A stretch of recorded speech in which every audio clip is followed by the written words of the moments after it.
Well, while I was out on a big trip out west, heading from Georgia over to South Dakota and Wyoming and back, Toyota went ahead and released the details on the new Tundra, or at least some of the details.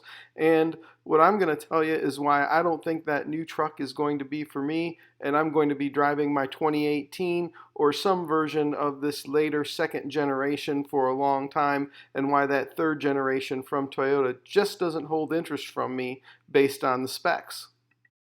Well, the first thing I got while I was traveling was this email from Toyota. And when you look at it there, it says 437 horsepower and 583 foot-pounds of torque.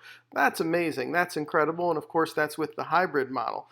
The problem is when you go down a little further, the problem is that you read that notation there, number one, says ratings achieved using the required premium unleaded gasoline with an octane rating of 91 or higher, meaning premium fuel. Well, there's Toyota execs out there on plenty of videos on the internet saying it doesn't require premium fuel to reach those numbers, but my guess is it's much easier to say, hey, they were mistaken or they misspoke, whereas if they put that in this actual email that they've sent out, that becomes a problem now because now it becomes false advertising.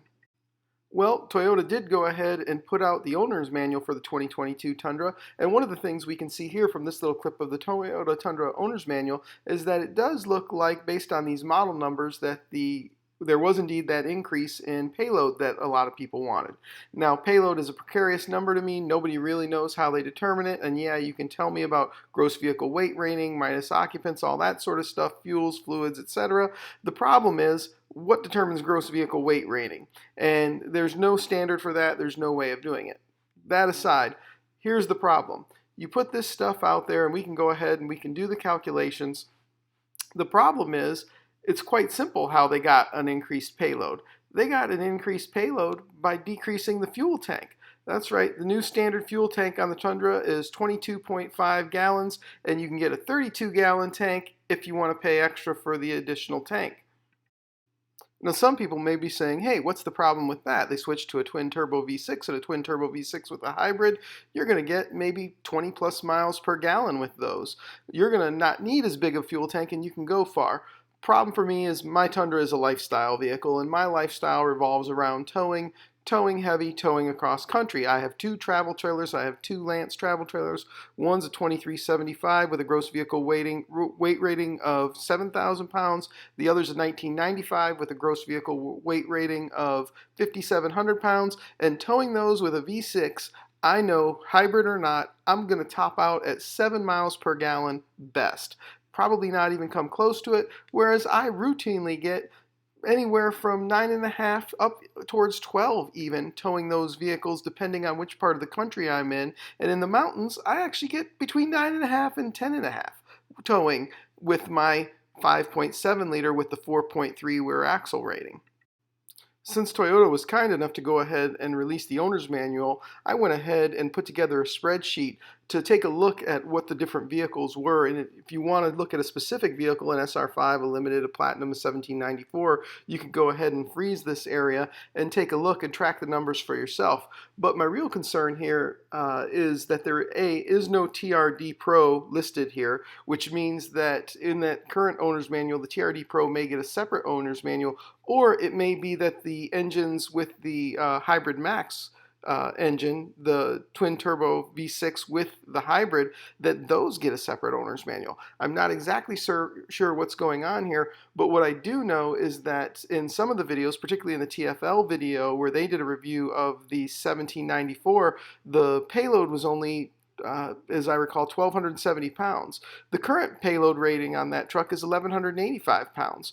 Why only 85 pounds increase? Well, I think the obvious answer for that is they didn't really make an increase in anything. They just decreased the fuel. And when you subtract out the fuel decrease, the truck actually probably has less capacity. It certainly has less range when towing. Now, soon enough, we should be getting some additional numbers from Toyota. We should be getting some towing results. We should be knowing what these vehicles can actually do with this new twin-turbo V6. But why would we suspect that that's going to be any different than any other twin-turbo V6?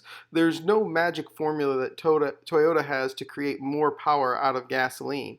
My concern is that it's not going to quite measure up to the vehicle I currently have that allows me to go places I want to go and not have to stop every 2 hours. I've done videos that show I can travel for 4 hours at a time. In summary, given its limitation, the small fuel tank, a rear axle that's likely not going to be great for towing, I doubt this new Tundra is going to suit my lifestyle and allow me to do the things that I want to do in the way I want to do them. You know, I can't travel out west into the remote places I do without knowing I have enough fuel to take with me. And when this new Tundra, why, I'm going to have to take 100 gallons of fuel with me in separate jerry cans while I'm traveling. It's really kind of disappointing. What isn't disappointing is that I have a current gen and that I expect it to go for a long period of time. Now, I like new things, but until they come up with something that suits me, that I have the expectation I can tow for 250 to 350 miles at a time for 4 hours or more at a time, I'm not going to be looking at this new truck. Hopefully, somewhere down the line, the new Tundra comes up with a solution for that. I certainly, looking in that engine bay, it's big enough that they could put a V8 and even a V8 with twin turbos or a hybrid combination in it. We'll see what Toyota comes up with in the future. But for 2022, that truck doesn't interest me.